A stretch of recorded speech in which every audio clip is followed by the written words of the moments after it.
Nehemiah chapter 13. On that day they read in the book of Moses in the hearing of the people, and it was found written in it that an Ammonite and a Moabite should not enter into the assembly of Elohim forever, because they didn't meet the children of Israel with bread and with water, but hired Balaam against them, cursed them. However, our Elohim turned the curse into a blessing. It came to pass, when they had heard the law, that they separated all the mixed multitude from Israel. Now before this, Eliashib the priest, who was appointed over the rooms of the house of our Elohim, being allied to Tobiah, had prepared for him a great room, where before they laid the meal offerings, the frankincense, the vessels, and the tithes of the grain, the new wine, and the oil, which were given by commandment to the Levites, the singers, and the porters, and the wave offerings for the priests. But in all this I was not at Jerusalem, for in the 32nd year of Artaxerxes king of Babylon I went to the king, and after some days I asked leave of the king, and I came to Jerusalem, and understood the evil that Eliashib had done for Tobiah, in preparing him a room in the courts of Elohim's house. It grieved me severely, therefore I threw all Tobiah's household stuff out of the room. Then I commanded, and they cleansed the rooms. I brought into them the vessels of Elohim's house, with the meal offerings and the frankincense again. I perceived that the portions of the Levites had not been given them, so that the Levites and the singers who did the work had each fled to his field. Then I contended with the rulers and said, Why is Elohim's house forsaken? I gathered them together and set them in their place.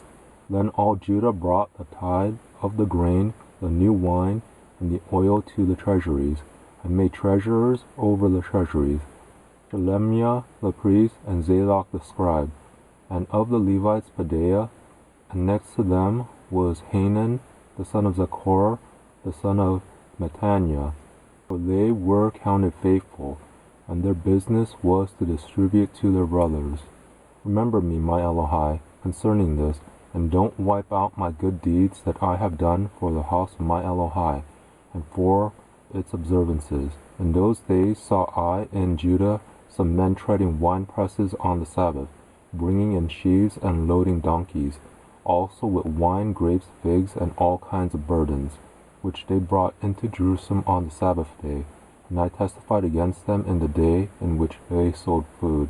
Some men of Tyre also lived there, who brought in fish and all kinds of wares, and sold on the Sabbath to the children of Judah and in Jerusalem. Then I contended with the nobles of Judah and said to them, What evil thing is this that you do and profane the Sabbath day? Didn't your fathers do thus? And didn't our Elohim bring all this evil on us and on this city? Yet you bring more wrath on Israel by profaning the Sabbath. It came to pass that when the gates of Jerusalem began to be dark before the Sabbath, I commanded that the doors should be shut, and commanded that they should not be opened until after the Sabbath.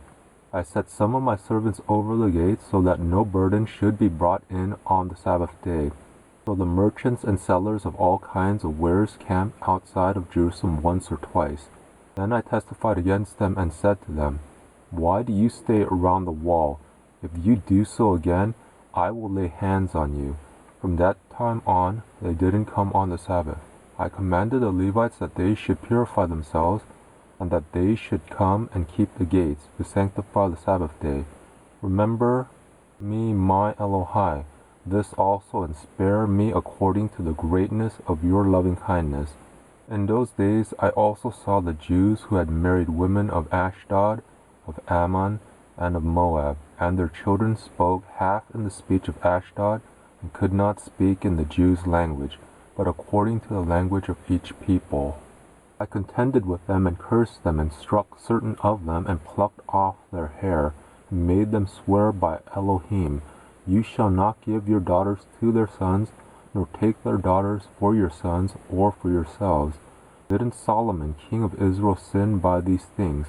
Yet among many nations was there no king like him, and he was beloved by his Elohah, and Elohim made him king over all Israel.